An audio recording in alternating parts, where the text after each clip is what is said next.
नमस्कार दोस्तों, ध्यान पथ के इस प्लेटफॉर्म पे आपका तहे दिल से स्वागत है। पिछले कई एपिसोड से हमने होलिस्टिक हेल्थ विदाउट मेडिसिन पे बात की थी, जिसमें हमने हेल्थ का टॉपिक लिया था। हेल्थ में हमने बहुत सारा डिटेल सब्जेक्ट लेके हर एक बात पे फूड, वाटर, एयर एक्सेट्रा पे डिटेल में हमने चर्चा की थी। आज उसी सब्जेक्ट का लास्ट एपिसोड है। मैं आप सभी दोस्तों से रिक्वेस्ट करूंगी, जिनका भी लास्ट एपिसोड या पिछले जो भी सेशंस आपके मिस हो चुके हैं, उसकी लिंक हम डिस्क्रिप्शन बॉक्स में दे रहे हैं। आप सभी उसको ध्यान से सुनिए। लास्ट के सेशन में हमने बताया था कि हेल्थी लाइफ के लिए 5 कंपोनेंट्स की जरूरत होती है। फर्स्ट था फूड, सेकंड था वाटर, थर्ड था एयर, फोर्थ स्लीप और फिफ्थ एक्सरसाइज। हमने एयर तक सब कंप्लीट कर दिया था। एयर का लास्ट जो भाग था वो मैं थोड़ा रिपीट कर दूंगी। कार्बन डाइऑक्साइड की बजाय हमको ऑक्सीजन की जरूरत है अच्छी एयर के लिए। अच्छी हेल्थ के लिए ऑक्सीजन मस्ट है। और अगर हम वेंटिलेशन के बगैर वाले रूम में, वेंटिलेशन के बिना मकान में रह रहे हैं, तो भी हमारी हेल्थ को नुकसान है। हमारी हेल्थ कभी भी ठीक नहीं रह सकती है। और फिर उसके साथ अगर हम लोग मुंह से श्वास लेते हैं तो भी हेल्थ हमारी अच्छी नहीं रह सकती है, क्योंकि अगेन कार्बन डाइऑक्साइड ही मुंह से जाएगा। और एयर जो है नोज के द्वारा अगर हम इनहेल करते हैं तो फिल्टर करके जाती है, अदरवाइज वापस आ जाती है। अब यहाँ मैं बात करूंगी और भी एक टॉपिक की, कि हम लोग मॉस्किटोज किट, मॉस्किटोज मैट्स का इस्तेमाल करते हैं और लिक्विड्स का इस्तेमाल करते हैं। तो अगर हमको फ्रेश ऑक्सीजन चाहिए, एयर चाहिए, तो हमें उनका भी इस्तेमाल नहीं करना चाहिए। या जब हम बेड पे आएंगे उसके पहले 2-3 घंटे अगर उनका इस्तेमाल करके और कमरे को बंद कर देंगे तो मच्छर सारे, मॉस्किटो सारे चले जाएंगे। या हम जो मॉस्किटो नेट्स आती है उनको बजाय बेड के विंडोज के ऊपर हैंग कर देंगे, तो उससे भी हमको अच्छी तरह से एयर लेने में मदद मिलेगी, यानी फुल ऑक्सीजन का सप्लाई मिलेगा। अब हम आगे के स्टेप पे चलेंगे। स्लीप। स्लीप हमारी हेल्थ का बहुत ही इम्पोर्टेंट पार्ट है। अगर हमारी स्लीप बराबर नहीं होती है तो बहुत सारी बीमारियां आ जाती है, ऐसा डॉक्टर्स बोलते हैं। डिफरेंट डॉक्टर्स डिफरेंट टाइप की चीजें बोलते हैं। कई संतों का ऐसा ग्रुप है जो बोलते हैं कि नींद की आवश्यकता बिल्कुल भी नहीं है बॉडी को, 1 या 2 घंटे सो लो, 3 घंटे। कई संत ऐसे भी हैं जो चेयर में बैठ के आराम कर लेते हैं तो उनकी नींद हो जाती है, उनको नींद करने के लिए बेड पे लेटने की जरूरत नहीं पड़ती है। तो अब हम नींद को 3 कैटेगरी के अंदर बांटेंगे, 3 कैटेगरी के अंदर डिस्ट्रीब्यूट करेंगे।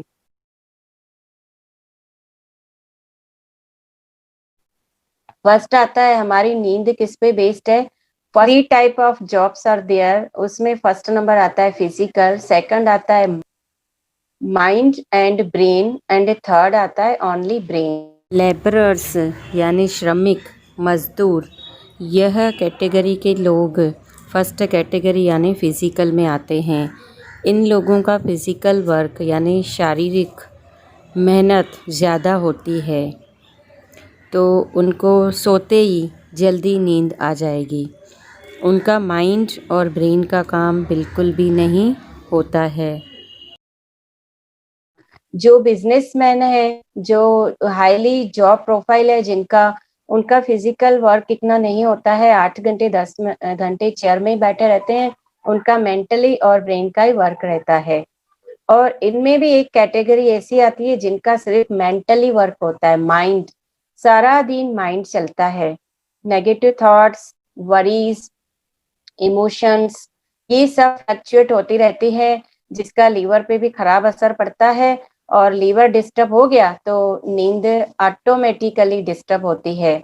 According to traditional Chinese medicine TCM के अकॉर्डिंग नींद का पूरा जो सेक्शन है, डिपार्टमेंट है, वो लीवर को दिया गया है। अगर बोला गया है TCM के अकॉर्डिंग कि रात को आप 11 बजे तक नहीं सोते हो तो आपका लीवर डिस्टर्ब होता है और आपकी नींद खराब होती है। तो लीवर भी बहुत ज़्यादा इम्पोर्टेंट रोल प्ले करता है स्लीप के अंदर। अगर हमारी इमोशंस बराबर नहीं है, हम हैप्पी वाले हार्मोन्स को सीक्रेट नहीं कर सकते हैं, जैसे कि डोपामाइन और सेरोटोनिन। ये जो दोनों केमिकल का सीक्रेशन नहीं होता है बॉडी के अंदर तो भी नींद डिस्टर्ब होती है। और तीसरी कैटेगरी में आता है ब्रेन। अब जो ब्रेन है उसका जो वर्क होता है वो कौन लोग करते हैं? जो साइंटिस्ट हैं और जो रिसर्च वर्क में इन्वॉल्व है। उनका माइंड भी इतना नहीं चलता है और उनका फिजिकल वर्क भी नहीं होता है। उनका सिर्फ ब्रेन का वर्क होता है। उनका ब्रेन बहुत पावरफुल रहता है। तो ये 3 कैटेगरी जो है जॉब की, ये डिसाइड करती है हमारी नींद की। किसी को 8 घंटे नींद आती है, किसी को नहीं आती है। उसमें चिंता जैसा कुछ भी सब्जेक्ट नहीं है, कुछ भी कारण नहीं है कि हम चिंता करें कि मेरी नींद तो सिर्फ 4 घंटे होती है, मेरी नींद तो सिर्फ 2 घंटे होती है, मेरी नींद तो होती ही नहीं है। और उसके लिए हम डॉक्टर्स के पास जाके टैबलेट्स तक लेके आते हैं। तो जो टैबलेट्स लेते हैं हम, वह भी हमारी नींद को खराब करती है। टैबलेट्स की बात के मैं बाद में आती हूँ। नींद जो है वह हमारी फिजिकल बॉडी डिसाइड करती है कि उसे कितनी नींद की जरूरत है। अगर फिजिकल वर्क ज्यादा है तो फिजिकल जो वर्क जिसने ज्यादा किया उसको नींद जल्दी आएगी। मान लीजिए जिसने फिजिकल वर्क ज्यादा किया है वह, और जिसने ब्रेन का वर्क ज्यादा किया है और माइंड का वर्क ज्यादा किया है, तीनों को एक साथ 10 बजे सोने को दिया जाए, यानी उनका एक टाइम डिसाइड किया जाए कि आप लोग सो जाइए, तो उन तीनों में से फटाफट नींद किसको आएगी? जिसने फिजिकल वर्क किया है। जिसने माइंड वर्क किया है, ब्रेन वर्क किया है, उनको इतनी नींद की जरूरत नहीं है, तो उनको नींद इतनी ज्यादा जल्दी नहीं आएगी। उनके 2-3 घंटे ऐसे ही बिस्तर पे करवट बदलने में जाएंगे। उसका कारण क्योंकि बॉडी रेस्ट मोड में है। Difference between rest and sleep भी हमें समझना होगा। जिनका फिजिकल वर्क नहीं है उनको रेस्ट की जरूरत है, उनको स्लीप की इतनी ज्यादा जरूरत नहीं रहती है क्योंकि बॉडी थका ही नहीं है। तो फिर वो लेटे रहेंगे, चेयर में बैठे रहेंगे तो भी उनको रेस्ट हो जाएगा और फिर बाद में जब बॉडी को जरूरत होगी तब अपने आप नींद आ जाएगी। नींद के लिए कई लोग डॉक्टर्स के पास जाके टैबलेट्स लेके आते हैं। अगर आप मेरे से पूछो कि नींद के लिए क्या करना चाहिए, तो मैं आपको बोलूं कि विस्की पियो रात को, ये टाइप का आप शराब पियो, नार्कोटिक्स लो, तो आप क्या बोलोगे कि ये सब बैंड है और आप इसको खुलेआम यूज करने को बोल रही हैं। यही सब हमारे टैबलेट्स में होता है जो हम स्लीप के लिए यूज करते हैं। बिना किसी पदार्थ के नशे के टैबलेट नींद की बन ही नहीं सकती है। तो जितना हो सके हम टैबलेट्स नहीं खाएं, वह भी हमारे शरीर को नुकसान करती है। जो लोग नींद की टैबलेट खाते हैं उनकी सोचने की क्षमता खत्म हो जाती है। वह हमेशा कंफ्यूज्ड माइंड रहते हैं, डिसीजन नहीं ले पाते हैं। तो ये 3 कैटेगरी में हमको डिसाइड करना पड़ेगा हम कौन सी कैटेगरी में आते हैं, हमको नींद की ज्यादा जरूरत है या नहीं है। जैसे एक शॉप के अंदर आप कुछ भी खरीद करने जाते हो, तो आपने एक चीज बोली दिखाने को, कपड़े का, लाइक हम एग्जांपल देते हैं क्लोथ शॉप में। तो कपड़े की शॉप में हम जाते हैं तो एक क्लोथ आपको दिखाएगा, दूसरा दिखाएगा, तीसरा दिखाएगा। सुबह 9 से उसका टाइम है रात को 9 बजे तक। तो जितने उन्होंने कपड़े आपको दिखाए तो आप तो चले आए, आपको जो खरीदना था नहीं खरीदना था। लेकिन 9 o'clock के बाद, रात को 9 बजे के बाद 1 घंटा सभी वर्कर्स घर पे नहीं आएंगे, उनकी ड्यूटी लगती है। वो वापस उनको लपेट के सही ढंग से जहां पे वो रखे गए, फिर वो घर वापस आ जाएंगे शॉप को बंद करके। और सुबह में जैसे ही 9 o'clock को शटल ओपन होगा, वैसे सेम उनका जो अरेंजमेंट था वैसे ही आपको सेम मिलेगा जैसे पहले दिन था। तो हमारा ब्रेन, हमारा बॉडी, हमारा माइंड इस तरह का ही कुछ काम करता है। जैसे हमारी मेमोरीज हैं, सुबह से लेकर रात तक हमने क्या किया, फटाफट फटाफट माइंड और ब्रेन के मोड में होते हैं। फिजिकल भी होता है, कभी नहीं होता है। तो रात को जब हम सोने जाते हैं तो बॉडी को अगर फिजिकल वर्क ज्यादा नहीं है तो सोते ही नींद नहीं आएगी। हमारा जो ब्रेन और माइंड और फिजिकल जो ये तीनों चीजें मिलके, जो कैटेगरी मिलके ये सब विश्लेषण होगा, ये सब सेटिंग होगा और सेटल डाउन होगा। किसी ने क्या बोला, रात को ही सब चीजें याद आती है ना, कल ऐसा हुआ था या कल सुबह में मुझे क्या करना है। हम फिर सो जाते हैं, नींद आ जाती है। ऐसे ही अगर ये हम सोते ही नींद की गोली ले लें और हमको नींद आ जाए, यानी सोने से पहले नींद की गोली खाई और ये सब सेटलमेंट नहीं होता है, तो जो लोग गोली खाते हैं वो सुबह में भी फ्रेश नहीं उठते हैं। इसका कारण यही है। तो हम अपनी बॉडी को खुद काम करने दें। हम जब भी बॉडी के अंदर अपने चलाते हैं तब बीमारियों का प्रवेश होता है और बॉडी के काम में डिस्टरबेंस आता है। हमारी बॉडी बहुत ही बड़ी इंटेलिजेंट है, भगवान ने उसको इंटेलिजेंस दे रखा है। कैसे उसको कम करना है, कैसे ज्यादा करना है, क्या तत्व कम हो गया उसको कैसे बैलेंस करना है, वो बहुत अच्छी तरह से जानती है।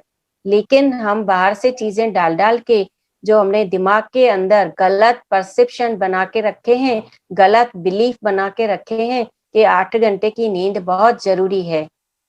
अगर एक दिन आपको नींद नहीं आती है तो कोई भी चिंता करने की जरूरत नहीं है। दूसरे दिन नींद नहीं आती है, कुछ भी घबराने की जरूरत नहीं। तीसरे दिन आपका बॉडी पूरे दोनों दिन की कोटा कवर कर लेगा और आप फुल लंबी नींद सोएंगे। आपको दिन में भी कोई बुलाने आएगा कि चलो खाना तो खा लो, सो जाओ, पर आप उठोगे ही नहीं, आप बोलोगे मुझे सोने दीजिए। और जब जो बॉडी की जरूरत है और जरूरत के अकॉर्डिंग हम नींद नहीं लेते हैं तब हम बीमार होते हैं। बॉडी को नींद आ रही है, हमने तो अलार्म लगा के उसको डिस्टर्ब कर दिया, हम उठ गए। अर्ली इन द मॉर्निंग वही लोग उठ सकते हैं जो जल्दी सोए। जल्दी तो सोए नहीं, सोए तो रात को 11 बजे, 12 बजे, 1 बजे, और सुबह में 4 बजे, 5 बजे अलार्म लगा है, उसके अलार्म के बेस पे हम उठ गए, तो भी बॉडी की नींद डिस्टर्ब होती है। हमने उसके काम में डिस्टरबेंस डाला, तो वो फिर कितने भी दिन आप नींद खींचो, एक दिन क्या होता है, वो व्यक्ति एंजाइम्स जो होते हैं, एसेंस होते हैं, जो खाना खाने में से एंजाइम मिलते हैं, वो भी उनका भी सही तरह से सीक्रेशन नहीं होता है, क्योंकि नींद, बॉडी पूरा उसमें डाइवर्ट है कि मुझे नींद चाहिए, नींद चाहिए, और हम नींद करने उसको देते नहीं हैं। तो जैसे मैंने रूल बनाया था, बताया था आपको कि जब भूख लगे तब खाना खाना है, जब प्यास लगे तब पानी पीना और है। जब नींद आए तब सो जाना है। जब आपको नींद आती है तो आपका जो फ्लोर होता है उस पे अगर आप सो जाएंगे तो आपको अच्छी नींद आ जाएगी।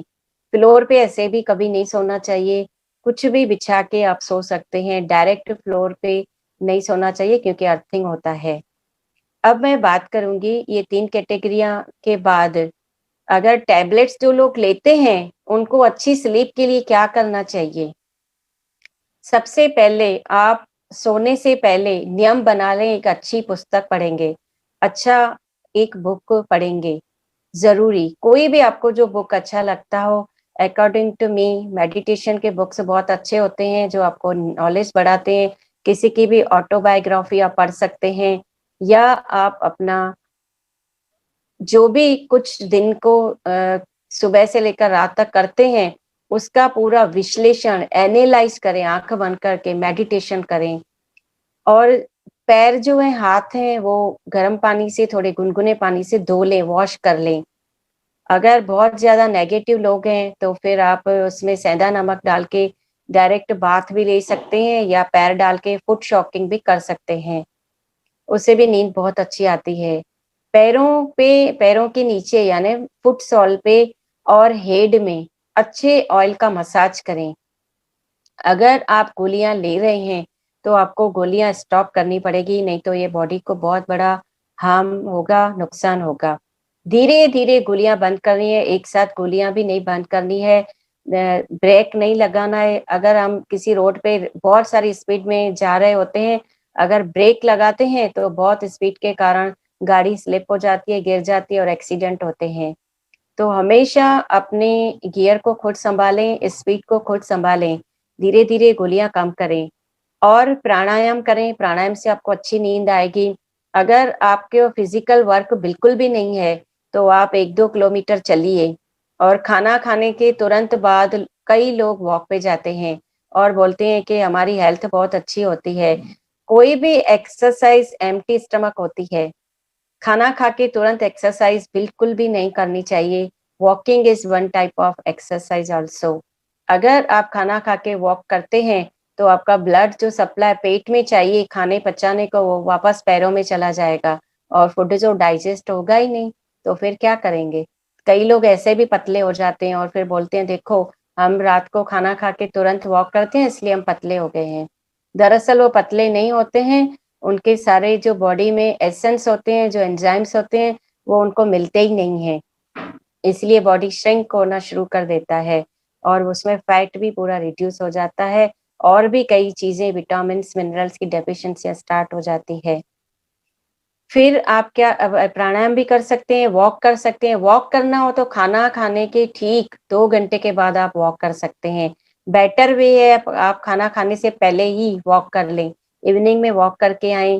कहीं बाहर नहीं जा सकते हैं आप तो अपने घर के कंपाउंड में, टेरेस पे या इवन आप हॉल में भी थोड़ा बहुत वॉक कर सकते हैं। तो इससे भी अच्छी नींद आएगी, आपको प्राणायाम से नींद अच्छी आएगी और आप अच्छी किताब पढ़ेंगे उससे नींद अच्छी आएगी। फिर आप जब चाय और कॉफ़ी कई लोग रात को सोने के टाइम चाय और कॉफ़ी पीते हैं, उनका नियम होता है, तो उनको उनकी नींद डिस्टर्ब होती है, तो ये बिल्कुल भी रात को नहीं पीना चाहिए और दिन के अंदर भी उनकी क्वांटिटी और टाइमिंग फिक्स होने चाहिए। कई लोग बार-बार चाय पीते हैं, बार-बार कॉफ़ी पीते हैं, फिर बोलते हैं हमारी क्वांटिटी तो इतनी होती है, हम तो इतनी चाय पीती है, इतनी कॉफ़ी नहीं। आप इतना बड़ा ग्लास भर के पियो लेकिन उसका टाइम फिक्स होना चाहिए और उसमें अगर कॉफ़ी पीते हैं और चाय ज़्यादा पीते हैं तो उससे भी नींद डिस्टर्ब होती है। फ़ॉरेन के अंदर चाय और कॉफ़ी इसलिए पी जाती है ज़्यादा क्योंकि वो गर्म मुल्क हैं। उनमें सॉरी वो ठंडे मुल्क हैं, उनमें गर्मी की बहुत आवश्यकता है, इसलिए वहाँ कॉफ़ी का प्रमाण ज़्यादा यूज़ होता है। यहाँ भारत जो है, उसमें ऑलरेडी गर्मी है, सिर्फ़ 2 महीने ठंड ज़्यादा आती है, तो उसमें आप पी सकते हो और चाय-कॉफ़ी में अगर आप दूध बहुत कम डालते हो और नहीं डालते हो, शुगर बिल्कुल नहीं डालनी है, तो आपको वो फ़ायदा करती है, नहीं तो ये बार-बार कॉफ़ी और चाय नुकसान करती है। मैंने एक पेशेंट को सिर्फ़ चाय बंद करवा के, उसकी सारे हेल्थ प्रॉब्लम ठीक किए थे। जब देखो तब दिन में बोले, "जिसकी भी चाय बनती है ना, मैं भी उसके साथ थोड़ी-थोड़ी पीती हूँ।" उसकी वजह से उनकी बॉडी में सारी चीज़ें डिस्टर्ब हो गई थी और उनको चाय छोड़ने के बाद बहुत फ़ायदा हो गया। 3 दिन कोई भी आदत को छोड़ने में टाइम लगता है, उसके बाद सब कुछ यूज़्ड हो जाता है। बॉडी को, माइंड को, ब्रेन को कोई भी तकलीफ नहीं होती है। ये 3 दिन बड़ा पीरियड होता है, इसको सँभालने के लिए आपको एक अनुशासन में आना पड़ेगा, डिसिप्लिन फ़ॉलो करना पड़ेगा। तो नींद के लिए ये सब कुछ ज़रूरी चीज़ें हो गई कि रेस्ट और नींद के अंदर भी क्या डिफ़रेंस है, आपको क्या करना चाहिए। और टैबलेट लेने की बिल्कुल भी ज़रूरत नहीं है क्योंकि आज आप एक टैबलेट लेंगे, तो जैसे व्हिस्की और वो जो शराब पीती हैं रात को सोने के बाद उनको तुरंत नींद आती है, तो पहले वो आधा पैक से स्टार्ट करते हैं, फिर उनके पैक बढ़ते जाते हैं और फिर 3 पैक के बाद भी उनको नींद नहीं आती है। तो आपके साथ भी जो लोग टैबलेट खाते हैं, ऐसा ही कुछ होने वाला है या होता ही है जो लोग टैबलेट्स खाते हैं। टैबलेट्स की, केमिकल्स की कभी भी अपने शरीर के अंदर आदत मत डालिए। आप अपने आप को ऐसे ही स्वस्थ रख सकते हैं, ऐसे ही आप अपने आप को खुश रख सकते हैं। आपको किसी की भी सलाह की ज़रूरत नहीं है कि आपके बॉडी को क्या करना है because your body is your own doctor. आप उसको पूछो, आप उसको पूछते नहीं हो, दूसरों को पूछते हो, इसलिए सारी चीज़ें डिस्टर्ब हो जाती है। और म्यूज़िक सुनिए, रात को सोने से पहले अच्छा-सा म्यूज़िक सुनिए, मेडिटेशन में बैठ के आपको सितार अच्छी लगती है, तानपुरा अच्छा लगता है, फ्लूट अच्छी लगती है, बांसुरी, किसी की भी धुन आप सुनिए तो आपको नींद अच्छी आएगी। और नींद नहीं आती है तो आप उल्टे होके लेटें। उल्टे होके सोने से जल्दी नींद आ जाती है और उल्टे होके सोने की मुद्रा है, पेट के बल आप लेट जाएंगे और आपकी जो दोनों रिस्ट है ये आप चिन के ऊपर रख देंगे तो आपको जल्दी से नींद आना शुरू हो जाएगा और ये प्रूव किया हुआ है। फिर प्राणायाम हो गया, फिर आप क्लैपिंग करेंगे डेली तो भी आपको नींद अच्छी आ जाएगी। फिजिकल वर्क मस्ट है अच्छी नींद के लिए, इतना आप जान लें। अगर आपका फिजिकल वर्क नहीं है, आपको 3-4 घंटे नींद आती है तो वो पर्याप्त है। आप रेस्ट ले लीजिए, अपने दिमाग में ये मत डालिए कि मेरे को नींद 8 घंटे नहीं होती है इसलिए मेरी बॉडी डिस्टर्ब हो जाती है।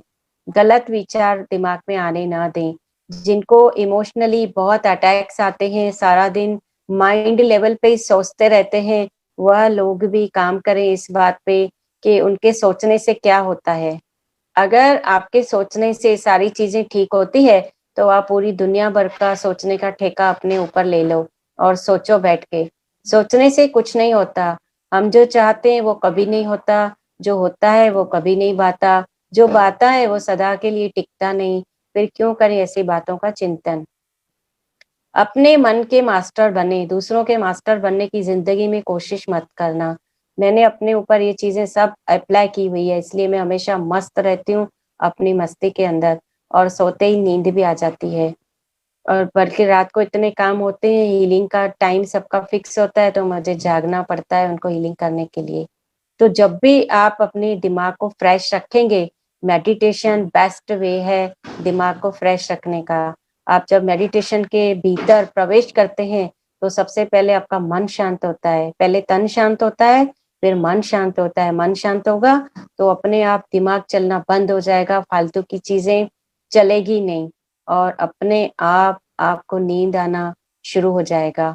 कई संत हैं आपने भारत के अंदर देखे होंगे जो सिर्फ 3 घंटे सोते हैं और रात को बैठ-बैठ के पुस्तकें लिखते हैं और टेलीपैथी से मैसेजेस भेजते हैं और ध्यान अवस्था में मग्न रहते हैं। कई संत तो रात को पूरी रात एक ही आसन के अंदर बैठे रहते हैं और बिल्कुल हिलते-डुलते भी नहीं हैं। तो यह उनके अभ्यास का नतीजा है, अभ्यास का रिजल्ट है। अभ्यास बहुत ज़रूरी है। करत करत अभ्यास की जड़ मत होत सुजान की रसरी आवत जावत है सिल पर करत निशान। जो रस्सी होती है कुएं से पानी निकालने वाली, वह पत्थर जैसे, जो पत्थर होता है कुआं पत्थर से बना होता है, उसको भी वह निशान कर देती है अगर वह उसका अभ्यास कंटिन्यूअस है। अगर आप परसिस्टेंट कंटिन्यूअस लगे रहे हो किसी चीज के अंदर तो definitely you will get the destination, आपको आपकी मंजिल मिली जाएगी। लास्ट बात पे हम आते हैं, एक्सरसाइज। एक्सरसाइज नींद के लिए सिर्फ जरूरी नहीं है, एक्सरसाइज हमारी हेल्दी बॉडी का एक बहुत बड़ा इम्पोर्टेंट रोल है। जो हेल्दी व्यक्ति है वो एक्सरसाइज जरूर करता होगा, किसी को भी आप पूछो, क्योंकि मैंने पहले भी बताया था कि एक्सरसाइज करने से क्या होता है, फुल बॉडी में ब्लड सप्लाई जाता है और फुल ऑक्सीजन सप्लाई जाता है, तो हमारी सेल्स बहुत हैप्पी हो जाते हैं। जो व्यक्ति हैप्पी रहता है उसको बीमारी आती नहीं है, छू भी नहीं सकती है। तो अब एक्सरसाइज की बात करेंगे कि एक्सरसाइज एज के अकॉर्डिंग सबसे कैटेगरी के अंदर अलग अलग रोल प्ले करती है। जैसे बच्चे हैं तो वो ज्यादा एक्सरसाइज कुछ भी कर सकते हैं, टीनेजर हैं वो ज्यादा एक्सरसाइज कर सकते हैं, स्विमिंग कर सकते हैं, वॉकिंग कर सकते हैं और भी कई सारी चीजें हैं, गेम्स हैं, आउटडोर जो गेम्स होती हैं वो भी करके अपनी बॉडी को थका सकते हैं, उससे उनका हेल्थ अच्छा रहेगा।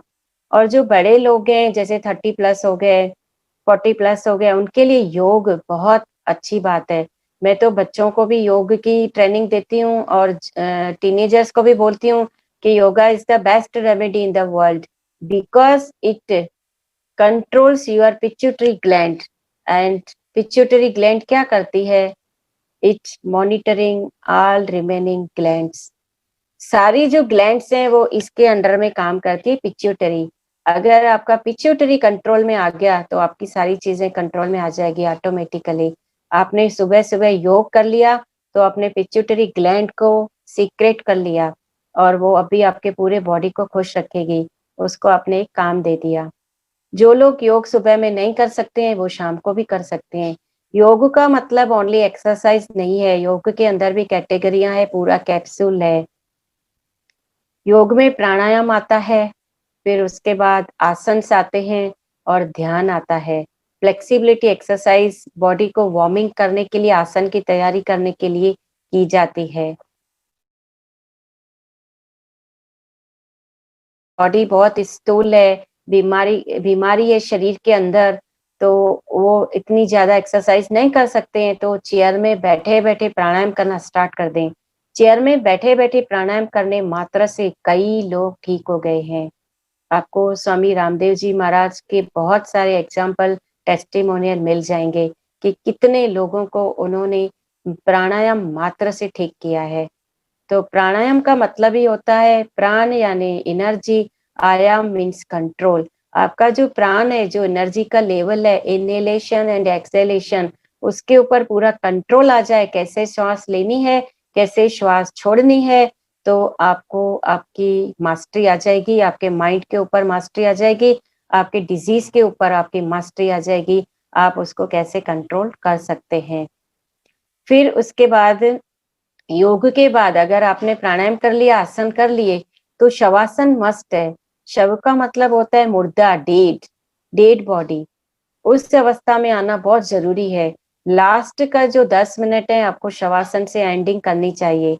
आप शवासन में लेट जाएंगे, आपकी बॉडी स्थिर हो जाएगी और शरीर पूरा, जो भी आप आसन करके थकान महसूस की है, वो रिलैक्स मिल जाएगा। अगर आपके शरीर के अंदर आपने रिलैक्स नहीं किया और हार्ड एक्सरसाइज की, हार्ड आसन्स किए, तो आपका शरीर थका हुआ रहेगा पूरा दिन भर। और घर आते, यानी आप किसी क्लास में जाते हैं या घर भी करते हैं, तो रूटीन वर्क में आते आपको टाइम लग जाएगा, आपकी बॉडी और माइंड बैलेंस नहीं बना पाएंगे। तो शवासन भी बहुत इम्पोर्टेंट रोल प्ले करता है। अगर आपका मन मेडिटेशन में नहीं रहता है, भटकता है, विचार बहुत ज्यादा आते हैं, तो उससे पहले आप योग निद्रा की प्रैक्टिस करवाइए। योग निद्रा करते करते शवासन, योग निद्रा मीन्स क्या, शवासन ही है। शवासन करते करते आपकी जो शरीर से अलग होने की प्रैक्टिस है वो अच्छी हो जाएगी, और आप मेडिटेशन में आंख बंद करके ही आपका ध्यान लग जाएगा। पहले आंख बंद करके ध्यान लगेगा, बाद में तो खुली आंख में भी आपका मेडिटेशन हो जाएगा। कितनी भी आवाजें चलती हो, आपका श्वास के ऊपर ऑटोमेटिक ध्यान आ जाएगा कि मुझे अपने ब्रीथ के अंदर ध्यान देना है। आपका ब्रीथ आपका मास्टर है और सीक्रेट स्माइल है। ये दो चीजों को आप फॉलो अप करोगे तो लाइफ इतनी फैंटास्टिक हो जाएगी जो आपने कभी सोची भी नहीं होगी। हमेशा स्वस्थ रहें, मस्त रहें, हंसते रहें, मुस्कुराते रहें, प्रेम से रहें। प्रेम के बिना कोई जीवन नहीं है।